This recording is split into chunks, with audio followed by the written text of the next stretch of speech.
അങ്ങാടിപ്പുറത്തെയും പെരിന്തൽമണ്ണയിലെയും കുരുക്കഴിക്കാൻ നിർദ്ദേശിക്കപ്പെട്ട ഓരാടം പാലം മാനത്തുമംഗലം ബൈപ്പാസ് നിർമ്മാണം കടലാസിലുറങ്ങുമ്പോൾ മറ്റൊരു ബദൽ ബൈപ്പാസ് കൂടി ചിത്രത്തിലേക്ക്. വലമ്പൂർ വികസന സമിതി മുന്നോട്ടുവെച്ച വലമ്പൂർ പൂപ്പലം ബൈപ്പാസാണ് ഇനി പ്രതീക്ഷയേറ്റുന്നത്. വലമ്പൂർ വികസന സമിതിക്കൊപ്പം ടുഡേ ന്യൂസും ഈ ബദൽ ബൈപ്പാസിന്റെ സാധ്യത തേടുന്നു. കുരുക്കഴിക്കാൻ ബദലുണ്ട്.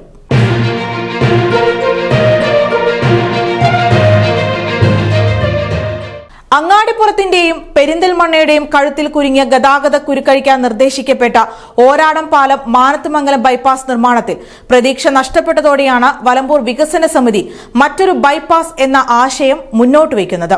വലമ്പൂർ പൂപ്പലം ബൈപ്പാസ് വളരെ കുറഞ്ഞ അളവിൽ മാത്രം ഭൂമി ഏറ്റെടുത്തുകൊണ്ട് കുറഞ്ഞ എസ്റ്റിമേറ്റ് തുകയിൽ യാഥാർത്ഥ്യമാക്കാവുന്ന ഒരു പദ്ധതി കൂടിയാണിത്. നവകേരള സദസ്സിലാണ് ഈ പദ്ധതി ആദ്യമായി വലമ്പൂർ വികസന സമിതി മുന്നോട്ട് വെച്ചത്. നിങ്ങളുടെ സ്വപ്നങ്ങൾക്ക് വിശ്വാസത്തിന്റെ കയ്യൊപ്പ് 7% പലിശ നിരക്കുകളിൽ Kisan gold loan. Urban Grameen society gold loan. Oradampalam Manathumangalam bypass എന്ന ആശയത്തിന് 15 വർഷത്തിലേറെ പഴക്കമുണ്ട്. പക്ഷേ പദ്ധതി നടപ്പിലാക്കുക എന്നത് ബാലികേറ മലയായി തുടരുമ്പോഴാണ് വലമ്പൂർ വികസന സമിതിയുടെ വലമ്പൂർ പൂപ്പലം ബൈപ്പാസ് എന്ന ആശയത്തിന് പ്രസക്തിയേറുന്നത്.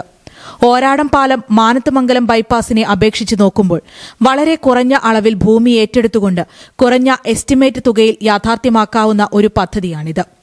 നവകേരള സദസ്സിലാണ് ഈ ആശയം ആദ്യമായി വലമ്പൂർ വികസന സമിതി മുന്നോട്ട് വയ്ക്കുന്നത്. അങ്ങാടിപ്പുറം പഞ്ചായത്തിന്റെ വലമ്പൂരിലെ മാലിന്യ സംഭരണ കേന്ദ്രത്തിന്റെ മുന്നിലൂടെ കടന്നുപോകുന്ന റോഡ് റെയിൽവേ ട്രാക്കിന് സമീപം അവസാനിക്കുകയാണ്. മറുവശത്ത് 100 മീറ്റർ അകലത്തിൽ ഊട്ടി റോഡുമുണ്ട്.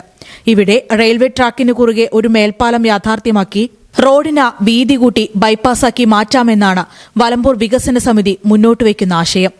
സമീപത്തെ ഭൂവുടമകൾ സൌജന്യമായി ഭൂമി വിട്ടു നൽകാൻ തയ്യാറാണെന്നും വലമ്പൂർ വികസന സമിതി ഭാരവാഹികൾ പറയുന്നു.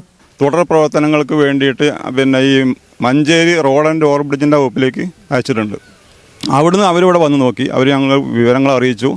എത്ര അനുകൂലമായ റിപ്പോർട്ടെന്ന് പറഞ്ഞാൽ നിങ്ങൾക്ക് രണ്ട് ഭാഗത്തും റോഡ് വന്ന് നിൽക്കുന്നുണ്ട് എന്നുള്ളതാണ് നിങ്ങളുടെ പ്ലസ് പോയിന്റ് എന്നുള്ളതാണ് അവർ പറഞ്ഞിട്ടുള്ളത്. അപ്പോൾ അതുകൊണ്ട് നല്ലൊരു സ്ഥലമാണ്, നമുക്കതായിട്ട് മുന്നോട്ട് പോകാം എന്നുള്ളതാണ് അവരുടെ നിലപാട്. അത് അവർ സംസ്ഥാന ഗവൺമെൻറ്റിനെ അറിയിച്ചു. സംസ്ഥാന ഗവൺമെൻറ് വീണ്ടും അത് തുടർ പ്രവർത്തനത്തിന് അനുമതി കൊടുത്തു എന്നും പറഞ്ഞാൽ കത്ത് ഞങ്ങൾക്ക് വന്നിട്ടുണ്ട്. വലമ്പൂർ പൂപ്പലം ബൈപ്പാസ് എന്ന ആശയവുമായി വലമ്പൂർ വികസന സമിതി അന്നത്തെ മലപ്പുറം നിയോജക മണ്ഡലം എംപിയായിരുന്ന അബ്ദുസമദ് സമദാനിയെയും പെരിന്തൽമണ്ണയിലെയും മങ്കടയിലെയും MLAമാരായ നജീബ് കാന്തപുരത്തെയും മഞ്ഞളാംകുഴി അലിയെയും സമീപിച്ചിട്ടുണ്ട്. അബ്ദുസമദ് സമദാനി MP വഴി റെയിൽവേ മന്ത്രി അശ്വിനി വൈഷ്ണവിനും southern railway general manager RN സിംഗിനും കത്ത് നൽകുകയും ചെയ്തിരുന്നു. ഇതിന്റെ അടിസ്ഥാനത്തിൽ സതേൺ റെയിൽവേ പാലക്കാട് ഡിവിഷനിൽ നിന്നും ബന്ധപ്പെട്ട ഉദ്യോഗസ്ഥരെത്തി പരിശോധന നടത്തുകയും ചെയ്തിട്ടുണ്ട്. ഓരാടം പാലം മാനത്തുമംഗലം ബൈപ്പാസ് യാഥാർത്ഥ്യമാക്കാൻ കണ്ടെത്തേണ്ട തുക തന്നെയാണ് ഏറ്റവും വലിയ പ്രതിസന്ധി. 270 കോടിക്ക് മുകളിൽ തുക വേണമെന്നാണ് 3 വർഷം മുമ്പ് കിഫ്ബി അറിയിച്ചത്. ബൈപ്പാസ് യാഥാർത്ഥ്യമാക്കാൻ തയ്യാറാക്കിയ അലൈൻമെന്റിൽ കൊമേഴ്ഷ്യൽ ബിൽഡിംഗുകളും വീടുകളും അനുദിനമെന്ന വണ്ണം ഉയർന്നുകൊണ്ടിരിക്കുകയാണ്. മാറി മാറി വരുന്ന സർക്കാരുകൾ പരസ്പരം പഴിചാരുകയും പോരടിക്കുകയും ചെയ്യുമ്പോൾ മാനത്തുമംഗലം ബൈപ്പാസ് എന്ന സ്വപ്നത്തിനും പ്രതീക്ഷ നഷ്ടപ്പെടുകയാണ്. 10,000-കണക്കിന് ജനങ്ങളുടെ ജീവിതം സ്തംഭിപ്പിക്കുന്ന അങ്ങാടിപ്പുറത്തെയും പെരിന്തൽമണ്ണയിലെയും ഗതാഗത കുരുക്കിന് പരിഹാരം കാണുക എന്നതു തന്നെയാണ് ഇവിടെ ഏറ്റവും ആദ്യം തീർപ്പു കൽപ്പിക്കേണ്ട പ്രതിസന്ധി. ക്ഷമയുടെ നെല്ലിപ്പലകയും കണ്ടാണ് ഇതുവഴി ഓരോ ദിവസവും ജനം കടന്നുപോകുന്നത്. മാനത്തുമംഗലം ഓരാടം പാലം ബൈപ്പാസ് യാഥാർത്ഥ്യമാക്കാൻ സാധിക്കില്ലെങ്കിൽ അതിനു പകരം മറ്റൊരു ബദൽ സംവിധാനം നടപ്പിലാക്കാനെങ്കിലും സർക്കാരും ജനപ്രതിനിധികളുമൊക്കെ ശ്രമിച്ചേ മതിയാവൂ.